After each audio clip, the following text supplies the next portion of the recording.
Hey guys, welcome back to She's At It Again. My name is Tanya, and this video is going to go pretty quick. I am going to show you how I make salsa. This is not a super spicy salsa, but it does have a lot of flavor, and I'll tell you why when we get to that ingredient. We're going to be mixing this up in our food processor, but if you have a blender or not really a mixer, that's not going to chop it up. But just anything that chops it up as it's blending, then that's a good thing. So we're going to start with the ingredients that we want to be chopped up the smallest. The ingredients we put in at last, those are going to be the ones that we want to be a little bit chunkier and fuller, like the onions. So we're going to start out with what I consider a big handful of cilantro. Now the key to using cilantro, if you love cilantro, then by all means use plenty of it. If you don't care for cilantro, then leave this out. There are some people, there are three food items, I should say, that I know of that it really depends on the person as to what it tastes like. The first one is cilantro. I love, love, love the smell of cilantro. I love the taste of it. There's so many people who do, but then there's that other part of society that say, it tastes like soap. I can't stand the taste of it. I don't know what's wrong with you people. And it's just a matter of something in your body makeup. The other thing is molasses. Some people think it tastes horrible, and there are others of us that could tip that bottle up and just drink it like it is candy. And I love molasses. If I accidentally drip some, I'm gonna wipe that up and lick it off my finger. I love molasses. The other thing is beets. Beets are one of those things. Zoe, quit that. Again, they know when the camera's on. My silly dogs. The other thing is beets. Beets are one of those things that if you love them, you see them on a salad bar and you just can't wait to get to them. My husband loves beets. I think they taste like dirt, just pure dirt. So there's something about me that makes beets taste like dirt. So I don't eat beets. But anyway, if you like cilantro, by all means use as much as you want. It makes it pretty. If you really want a lot of flavor from the cilantro, the stems are what you want. The leaves have minimal flavor, but they're real pretty. The stems are where all your flavor is. So use as much of those stems as you can. Don't think they're just a byproduct that needs to be thrown away. So we have our cilantro. I am putting just a very end of a jalapeno in there. Notice I hollowed it out. I took the seeds out. And so I'm putting that jalapeno in there. I don't want chunks of jalapeno in it, but I want that flavor of jalapeno. The next thing I have is lime peel. I have the juice of 2 limes and the peel real finely grated of 1 lime. So I like that flavor of lime in there. It gives it that brightness. And I think it is a lovely addition to it.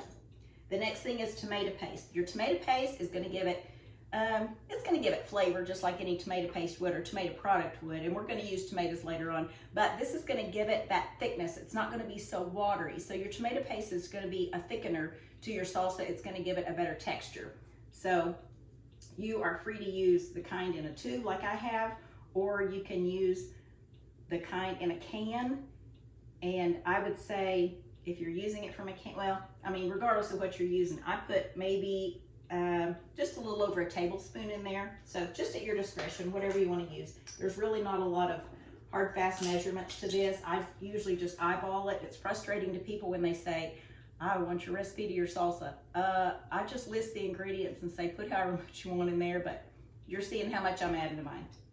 This is ground cumin, and we love the flavor of ground cumin. I would say 1.5 teaspoons to 2 teaspoons of ground cumin. Oregano, about 1.5 teaspoons of oregano. I buy these in bulk and I put them in these jars as I use other things up and they are empty.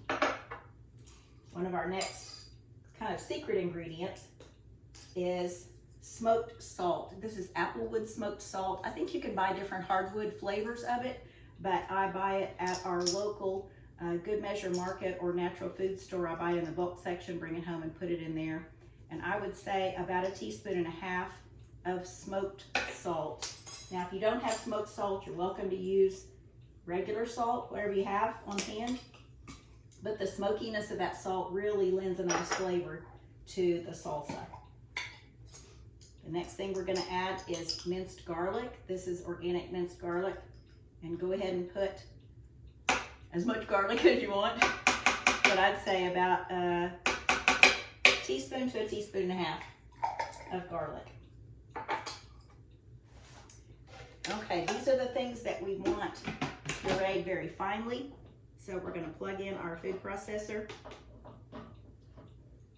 and process these just a bit.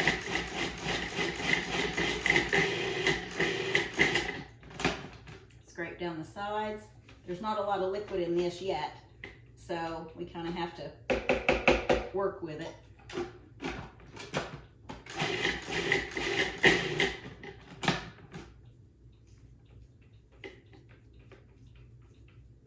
I want to mainly get those cilantro stems chopped up and that jalapeno.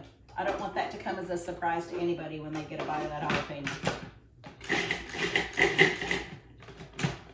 Okay, next thing we want to put in is our secret ingredient. And these are fire roasted tomatoes. Now you can buy canned regular tomatoes, and I prefer buying the organic can. The Muir Glen is really a good flavor. I've had pretty good consistency with their quality. But it doesn't matter if it's crushed, diced, whole, it doesn't matter as long as it's fire roasted.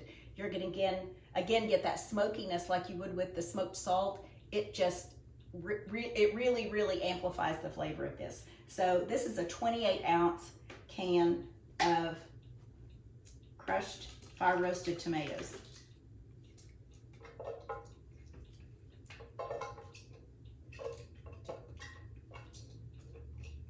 These are already crushed, so it's not like I'm really gonna hurt them by processing them a lot.